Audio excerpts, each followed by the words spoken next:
Nah, di pembelajaran 2, kita tetap belajar menyebutkan kalimat perintah. Di pembelajaran 1 kemarin, kita juga belajar menyebutkan kalimat perintah ya. Nah, masih ingat?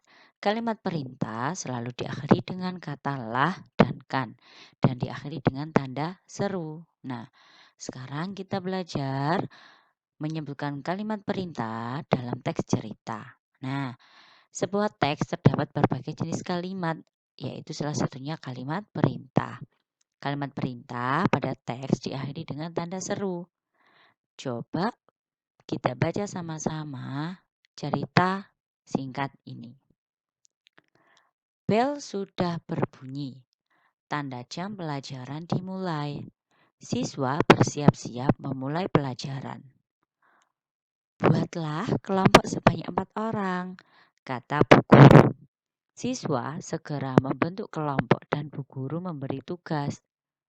Kerjakan dan berdiskusilah dengan teman kelompokmu, kata bu guru. Semua siswa berdiskusi dengan tertib. Nah, apakah pada cerita tersebut ada kalimat perintah? Ya, betul ada. Yang pertama yaitu ada kata dari bu guru. Buatlah kelompok sebanyak 4 orang. Apakah itu sudah benar? Iya, benar. Ada diakhiri tanda seru dan diakhiri dengan kata lah. Buatlah. Dan yang kedua, ayo mana? Iya, kerjakan dan berdiskusilah dengan teman kelompokmu, kata bu guru. Ada akhiran lah dan kan, dan ada tanda seru.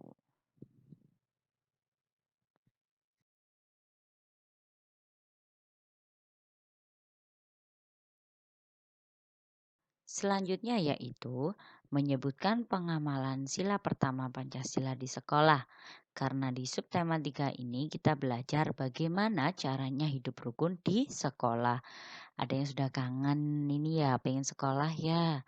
Bunda juga sudah kangen sekali dengan kalian. Nah, sekarang kita belajar dulu ya. Contoh pengamalan sila pertama Pancasila di sekolah yaitu yang pertama, mempersilahkan teman yang akan beribadah. Nah, jika ada temanmu yang ingin beribadah, kamu tidak boleh menghalanginya. Kamu harus menerima dan atau mengingatkan, mempersilahkan. Oh iya, silakan beribadah. Dan yang kedua yaitu berdoa bersama sebelum belajar di kelas. Seperti pada gambar di samping itu.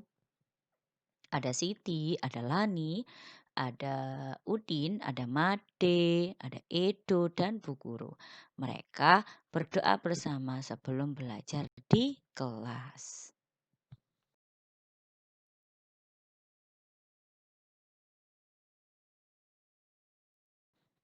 Yang kedua, menyebutkan pengalaman sila kedua di sekolah. Contohnya yaitu apa pengamalan sila kedua Pancasila di sekolah? Yang pertama, menggunakan bahasa yang santun saat berbicara dengan guru.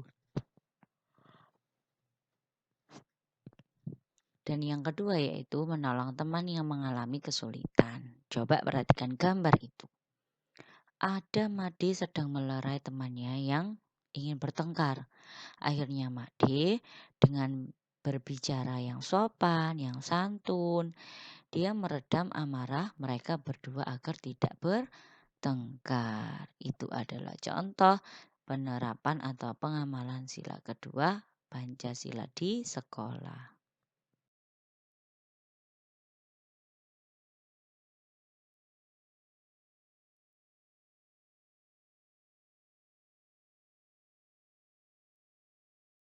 Kita mempunyai contoh yang lain. Di sini ada penerapan sila ke-1 dan 2 di sekolah. Coba ayo siapa yang masih ingat lambang sila ke-1? 5. Lambang sila ke-1 adalah bintang, emas, dan backgroundnya hitam ya. Itu punya arti sendiri. Bunyinya apa? Bunyinya adalah ketuhanan yang Maha Esa. Nah, di sini ada sikap yang harus kamu terapkan ketika di sekolah yang sesuai dengan sila ke-1. Yang pertama, berdoa sebelum dan sesudah belajar. Sudah ya. Yang kedua, bermain dengan siapa saja tanpa membedakan agama. Yang ketiga, menghormati teman yang berbeda agama untuk melaksanakan ibadahnya. Setelah itu, sila kedua, apa lambangnya? Rantai emas. Pengertiannya juga sama. Penerapannya juga sama. Ada 4. Yang pertama, bermain dengan rukun, tidak mengejek teman, menolong teman yang membutuhkan bantuan, dan berbicara menggunakan bahasa yang santun dan sopan dengan guru. Itu adalah contoh lain penerapan sila ke-1 dan 2 di sekolah.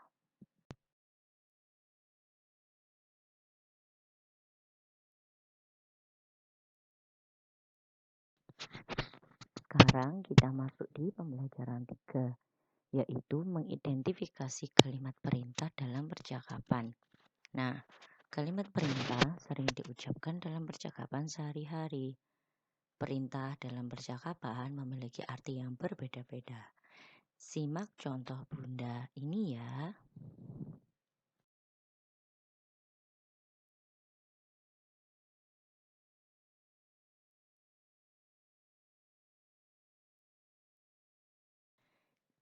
Ayo kita baca percakapan ini bersama-sama.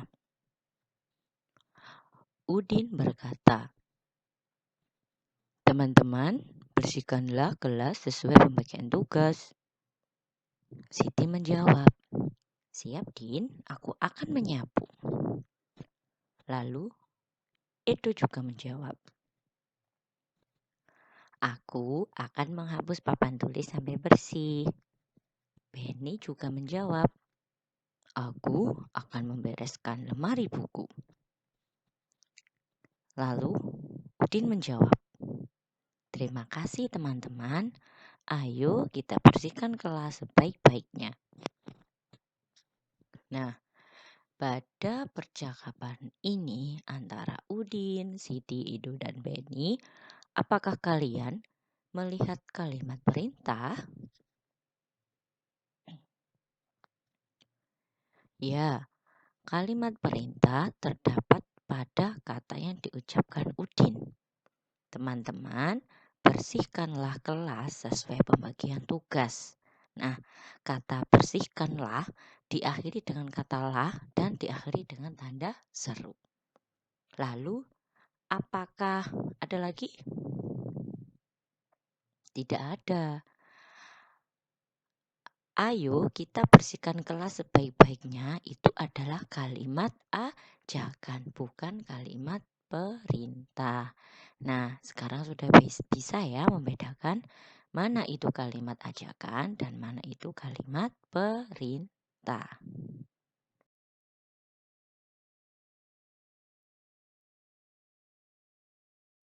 Nah, coba perhatikan lagi. Di sini ada Pak Guru, ada Guru Benny. Dia berkata, "Sebelum ujian, simpanlah buku catatan di dalam tas." Lalu siswa menjawab, "Baik Pak Guru." Nah, manakah kalimat perintah dalam percakapan Pak Guru dan siswa? Iya, betul. Pak Guru bilang, "Simpanlah buku catatan di dalam tas." Ada kata simpanlah ya, diakhiri dengan kata lah dan diakhiri dengan tanda seru. Nah, itu ya kalimat perintah yang diucapkan dalam percakapan.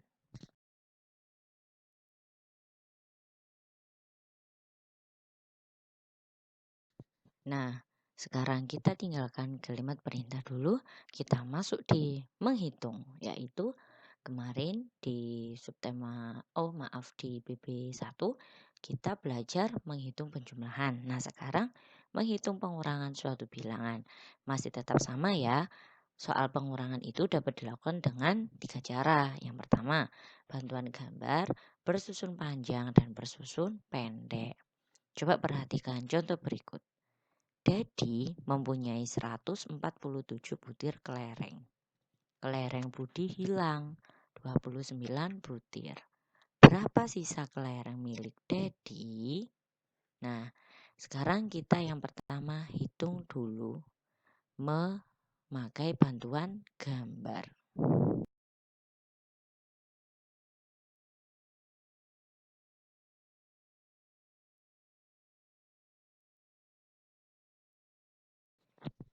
Ini yang pertama yaitu menggunakan bantuan gambar. Coba perhatikan, ada gambar kubus satuan. Masih ingat di subtema 1 ya, kita belajar tentang ratusan, puluhan, satuan, itu memakai kubus satuan. Nah, tadi ada kelereng Dedi dan Budi. Nah, sekarang kita coba menghitung. Di sini ada 10 kubus puluhan ya menjadi 100 dan 40 kubus satuan menjadi 40 dan 7 kubus satuan. Berarti ada 100 kubus satuan ya. Lalu ada 40 ya, 40 kubus satuan ya. Yang setiap barisnya di sini satu kubus itu isinya 10. Nah, selanjutnya yaitu ada 7 kubus satuan. Sekarang kita kurangi. Ada gambar sebelahnya ya. Ada gambar kubus ratusan, nilainya 100. Lalu ada gambar 3 kubus puluhan ya, nilainya 30, diambil 20 ya, menjadi 10 di bawahnya itu. Lalu kubusnya itu berjumlah 17. Nah, 17 dapat dari mana ya 17? Nah, jika dijabarkan ya nak ya, 40 itu kan kubus puluhan ditambah 7. Nah, kita pinjam puluhan. Kita pinjam puluhan 1. Jadi yang satuan tadi menjadi 17 dan yang puluhan menjadi 30.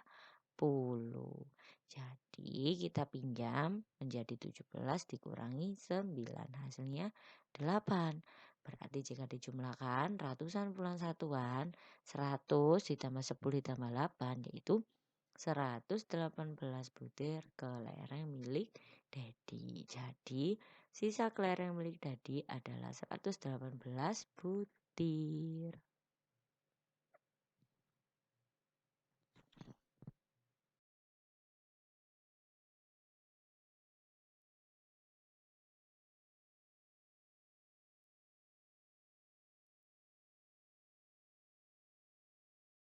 Cara yang kedua yaitu menggunakan cara bersusun panjang.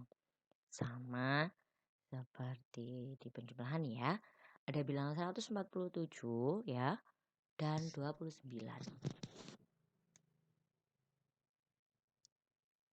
Kita jabarkan terlebih dahulu mana ratusan, mana puluhan, dan mana satuan. Seperti gambar itu. Nah, angka 29 hanya mempunyai nilai puluhan dan satuan. Tetap ditulis tapi harus lurus, ingat ya. Kalau menulis angka penjumlahan, pengurangan, pembagian, dan perkalian itu apapun nilainya, komantan tidak. Itu harus lurus. Nah, selanjutnya yaitu 157 tadi kan. Bunda tanya, yang hitung satuannya dulu ya. 7 dikurangi 9 itu bisa apa tidak? Tidak kan, besaran yang di bawah. Berarti dipinjamkan ke tetangganya ya. 40 puluhan menjadi berapa? Jika 40 dikurangi 10 menjadi 30. Yang 10 diberikan ke angka 7 menjadi 17. Nah, akhirnya dikurangi 17 dikurangi 9 yaitu 8. 30 dikurangi 20 yaitu 10, 100-nya turun tetap, berarti nilainya tetap 118. Di situ sudah ada keterangannya ya. Nilai satuan pada bilangan pertama lebih kecil daripada bilangan kedua, maka angka 10 dipinjam dari nilai puluhan. Itu juga berlaku. Semoga cepat memahami ya materi Bunda hari ini. Silakan kalian berlatih di rumah menjumlahkan dengan cara bersusun panjang seperti ini dan pengurangan. Coba.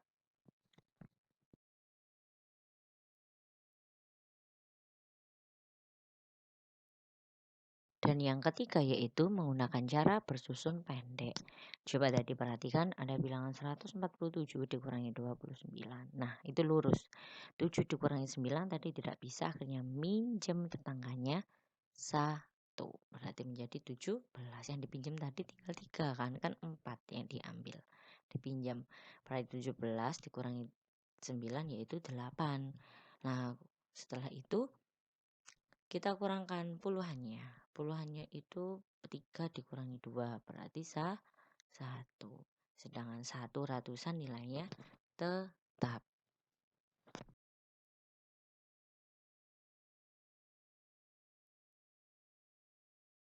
Selanjutnya yaitu kalian belajar membuat sketsa gambar. Ada yang sudah tahu apa itu sketsa? Nah, sketsa adalah rancangan gambar berupa garis. Sketsa dapat digambar dengan menggabungkan berbagai garis. Nah, di sini Bunda beri contoh macam-macam garis. Ada garis lurus, garis zigzag seperti huruf Z, ada garis spiral seperti obat nyamuk, ada garis lengkung, dan garis gelombang. Dari garis kelima itu kalian bisa membuat sketsa.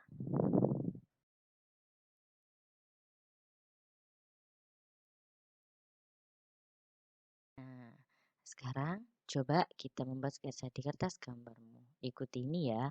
Ada tahap 1, kita membuat garis melengkung. Lalu tahap 2, tahap 3, tahap 4, dan hasil sketsa. Itu adalah gambar apa? Gambar ikan. Bisa kalian coba di rumah ya, sambil mendengarkan penjelasan dari Bunda.